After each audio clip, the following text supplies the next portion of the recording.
Spring latch deadbolt entry set installation.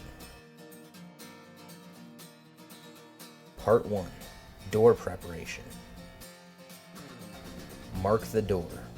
The standard location for an entry set is to center the lever or knob at 36 to 39 inches off the finished floor. This is done to place the center of the handle at the center of the horizontal lock rail, and most lock rails are centered in this range. The next step is to determine the distance between the center of the spring latch and the center of the deadbolt. The most common dimension used in our trim is 3 7/16 inches, but sets with a 5.5 inch center-to-center dimension are also done at the customer's request. The door boring specification should give you the correct dimensions. It's a good idea to verify this dimension before marking the door. Measure the distance from the center of the lever or knob to the center of the round hole in the trim for the cylinder. Do not measure the distance between the center of the lever or knob and the center of the turnpiece. Turnpiece is not located in the center of the deadbolt latch, and the trim will not fit if this dimension is used.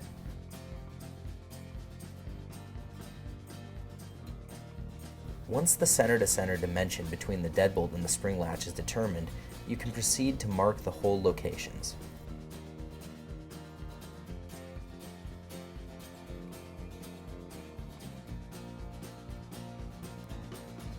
Drill the edge bores.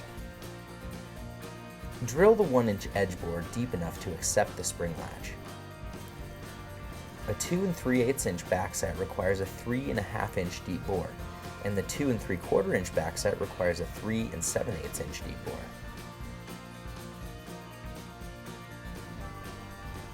Drill edge bores freehand for spring latch and deadbolt.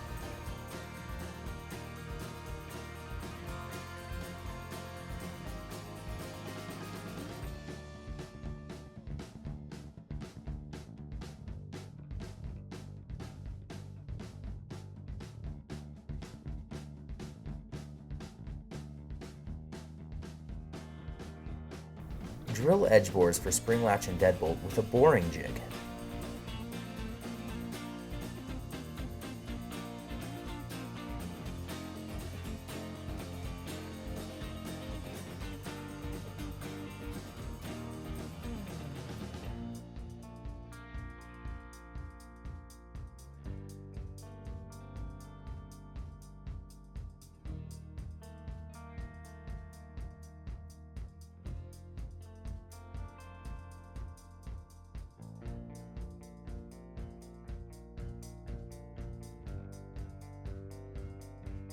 Drill all face bores. The door prep specification sheets provided with your sets will give you the appropriate face bores that are compatible with your trim. After verifying that you have the correct specs for your set and that the trim will fit on your door without any overlap or interference problems, the face bores can be done. Drill face bores handheld.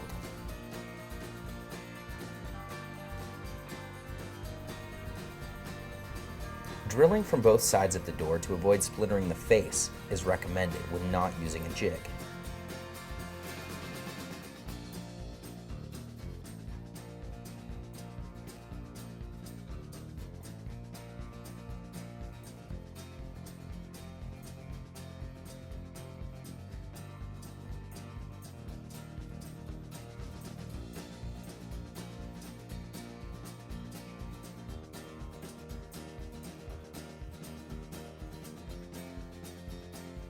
Drill face bores with a boring jig.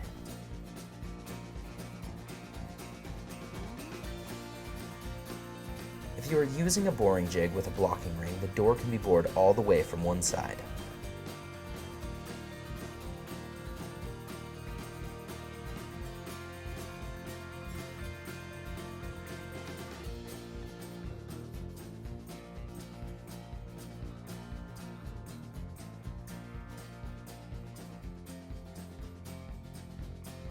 Trace the faceplates.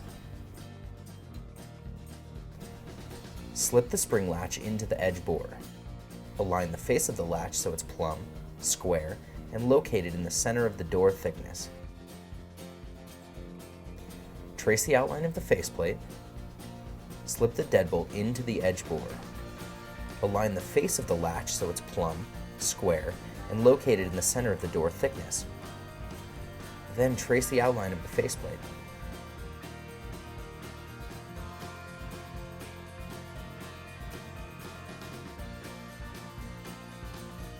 Mortise faceplates. Mortise the faceplate 5 32nd inches deep. First, chisel the faceplate for the spring latch. Chisel the faceplate for the deadbolt.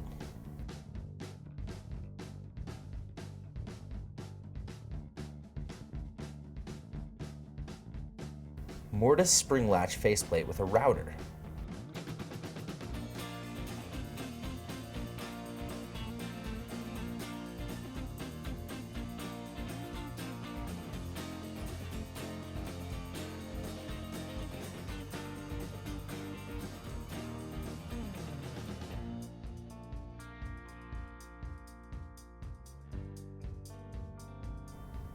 Square corners with a corner chisel.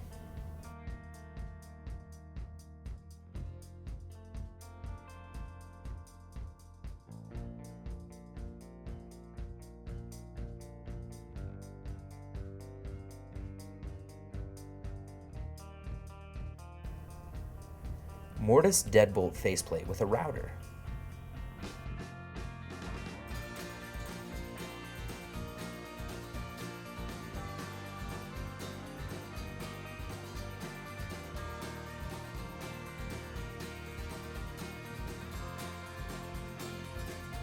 Square the corners with a corner chisel.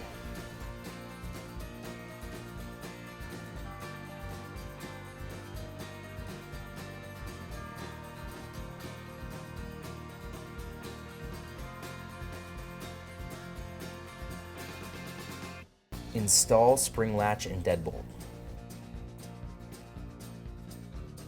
Remove the faceplate for the spring latch and rotate the latch bolt head so it faces the jamb and the arrow is facing up.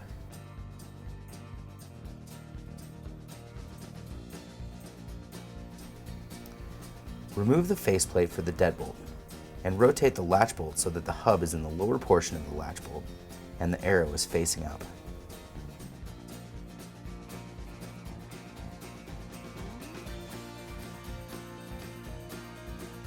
Drill pilot holes. Drill the pilot holes for the attachment screws with a Vicks bit or any other self-centering bit. Then attach with 2 screws.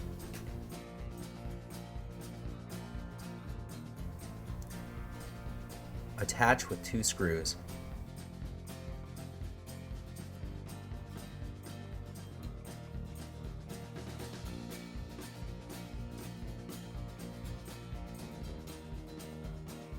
Part 2. Trim installation. Spindle installation. Insert the swivel spindle from the exterior side of the door, oriented on the diamond, so that the spindle stop is seated against the lock hub. Slide the swivel spindle retainer onto the spindle from the interior side. This should be the side of the spindle that has 2 grooves in it. Slip it into the groove that keeps the spindle from sliding back and forth. In the correct position, the spindle stop and retainer clip should be close to the hub, but should allow the hub to rotate freely on either side. Check the rotation. Install exterior and interior trim. Insert a flat blade screwdriver into the deadbolt hub and extend the deadbolt. Slip the exterior trim onto the spindle and hold in place with a clamp.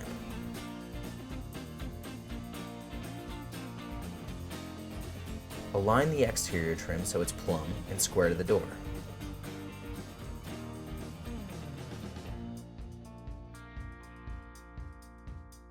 Cylinder installation.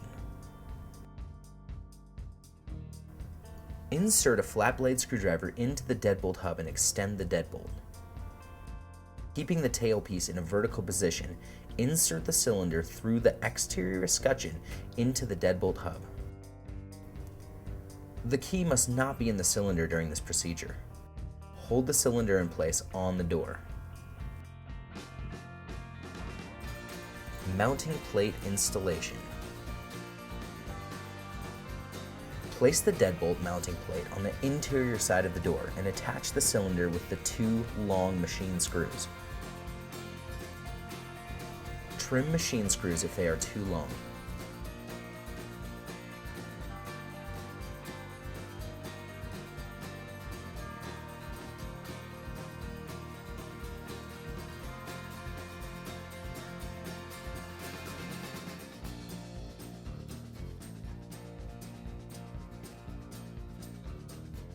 Install interior trim.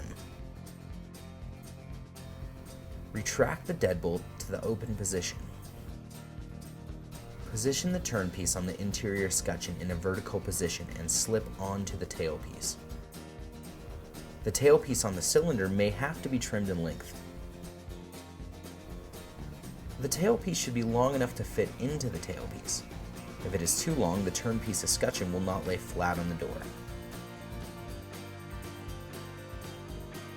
Measure the tailpiece.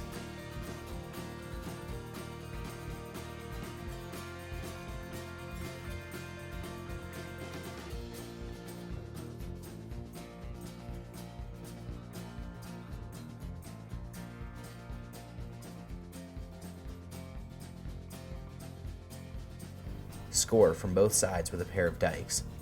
Hold the tailpiece with a pair of pliers and cut to length with another pair of dikes.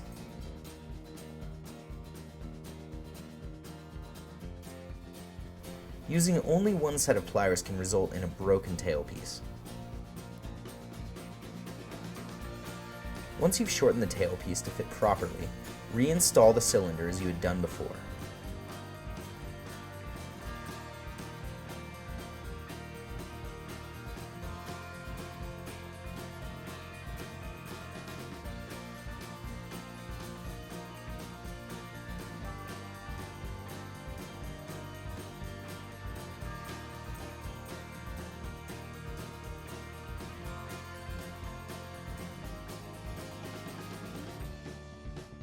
Once the turnpiece escutcheon lays flat on the door, the escutcheon can be held to the door with a clamp.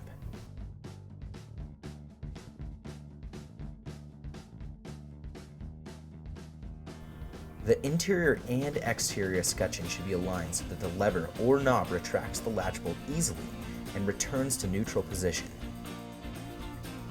The deadbolt should operate easily with both keys and turnpiece.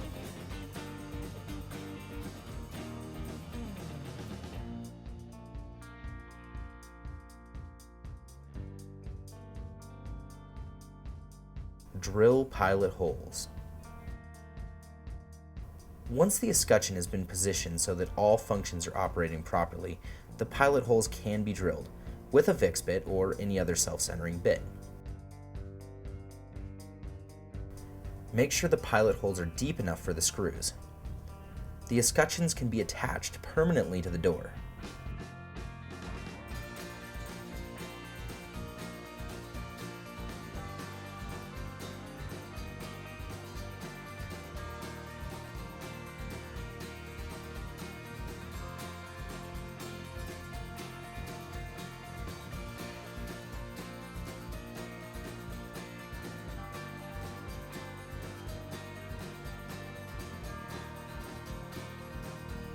Operate the set to make sure it stays in the proper position.